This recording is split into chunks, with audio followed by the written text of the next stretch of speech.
I think we should start off by saying, Amazon, welcome to the video game industry. Amazon is entering the arena of first-person shooters in an upcoming game called Crucible. Now right off the bat, I will hold my judgment to decide off if that's a good thing for video game consumers, as we still need to wait another week or so before the game even launches. It is set to release on May 20th on the Steam store this year. The reason I want to bring this up is because there are some definite concerns that should be at the least entertained. The game is already getting praised for being the next thing for competitive online shooters, aiming to dethrone the current king of the genre, that being, of course, Fortnite. Crucible is going to be a team-based action shooter with a few different modes to play. From modes like a 4v4 resource collection to others like an 8v8 territory hold.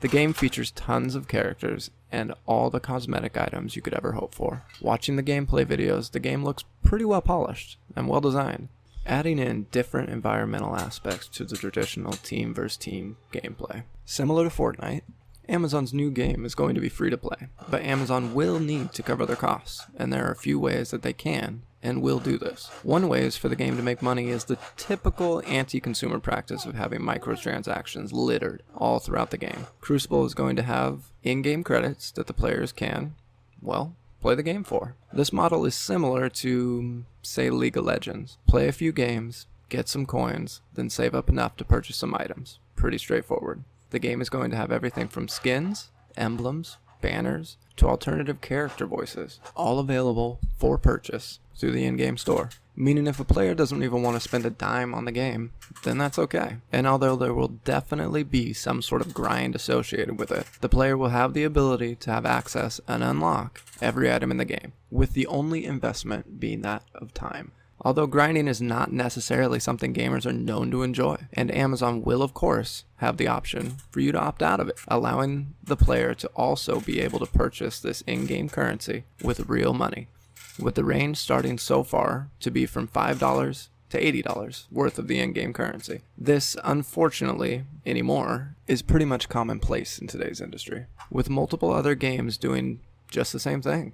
Games like League of Legends, Fortnite, hell, even Borderlands 3, just to name a few. The positive part of this aspect is that Relentless Studios, the people developing the game, came out and said they absolutely did not want to create a pay-to-win game, which is always refreshing to hear from a company, especially since so many other developers and producers in this industry would rather spend all their effort to see how much they can get out of their fan base, no matter how scummy and anti-consumer the tactics are. So good on Relentless Studios.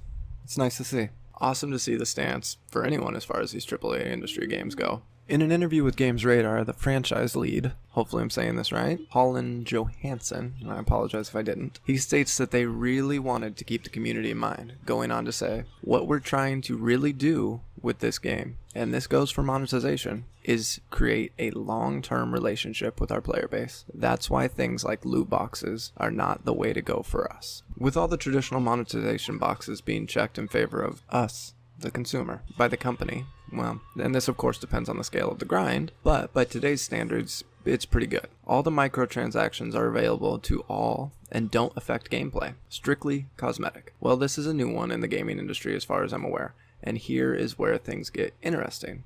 Third-party companies can buy advertisements within the game itself. Now you might be saying, yeah, but didn't Fortnite and a couple others already do this? And that's true.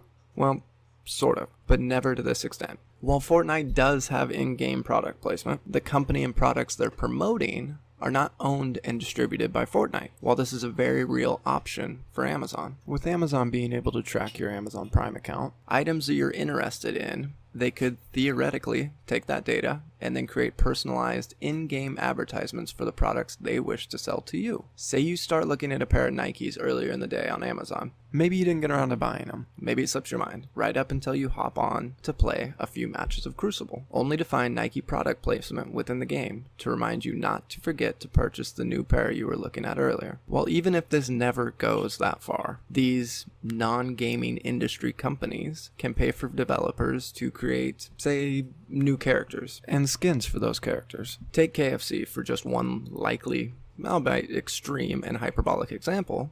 KFC decides to write a check to Amazon. Then Amazon has its developers for the game create a playable Colonel Sanders character that you can now run around the map reviving your teammates with bucket after bucket of crispy Kentucky Fried goodness. While funny and obviously exaggerated, the truth is we're getting closer and closer to playing interactive advertisements and pulling further away from playing traditional video games. With Amazon's access to a tremendous amount of data about purchasing trends, it'll be interesting to see how this becomes integrated into the game or future games from the company in terms of advertisement opportunities. Again, interesting, but maybe not consumer friendly. No other company has had this amount of consumer data working in their favor. They not only know what everyone is purchasing from their website, but also whatever game anyone is playing, being as they also own Twitch. But that doesn't mean it can't be used for good, or at least a satire or ironic comedy or something of that nature. This could be handled with tact, where the player doesn't feel like they're playing a game meant to get them to buy something,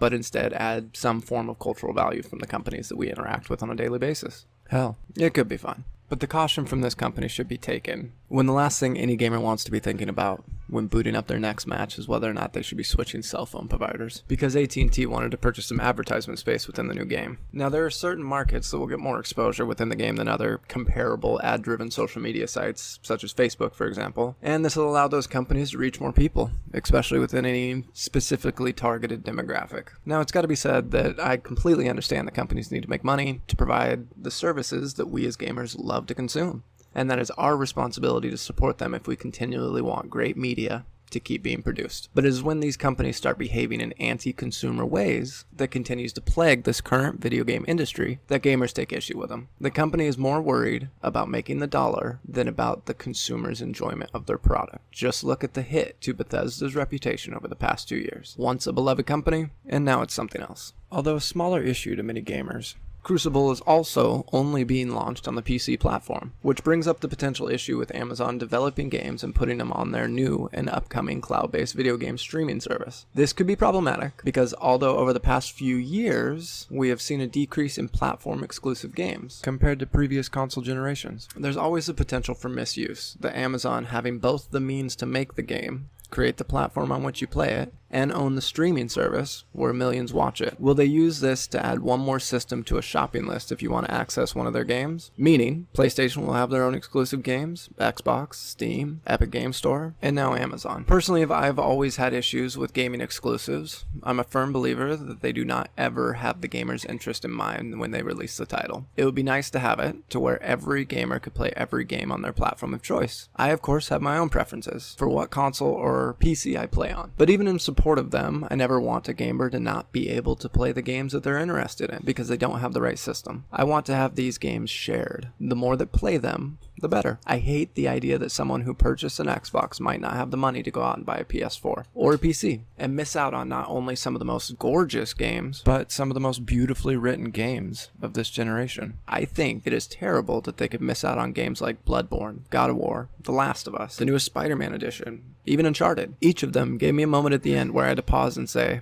damn, now that was a good game. And this goes all the way around. Also could be said for a gamer that could only afford one system and chose a PS4 or a PC. Again, I want gamers to be able to play every great game they can, regardless of the system they chose. All in all, I do not feel another company to make games but limit who has access to them is a pro-consumer practice. With all that in mind, there is nothing so far that says Amazon will abuse these practices. But to me, it's the same idea as the concept of a monopoly. While a monopoly is not inherently a bad thing, it does bring cause for concern. Just because a company has a monopoly does not mean that it will automatically start using their corner of the market to only focus on their profits. But instead, they've got all the potential in the world to keep all of their practices with the consumer at the core of their decisions, supporting what is best for the people using their product instead of shareholders, which in most cases in entertainment can be the same thing. The unfortunate reason that monopolies have been classified as illegal in the United States at least is the all too likely potential for the company to go the opposite way, only focusing on making profits no matter the cost to the consumer, pulling out every shady business decision imaginable and every anti-consumer practice that they can squeeze the last available penny from the people buying their product. We've seen it go both ways in the past regarding video game developers, most notably companies like Electronic Arts and Bethesda on one end of the spectrum, and developer studios like CD Projekt Red on the other. No need for me to explain which of these companies sits on which sides. You already know. That being said, only time will tell where Amazon will land on this spectrum. It's much easier to take advantage of anti-consumer systems when the company has access to more resources than any other video game developer before them. They might be thinking, hey, why not use the information if we've got it? Hopefully Crucible is just another great game, and all of the concerns are, well, just that.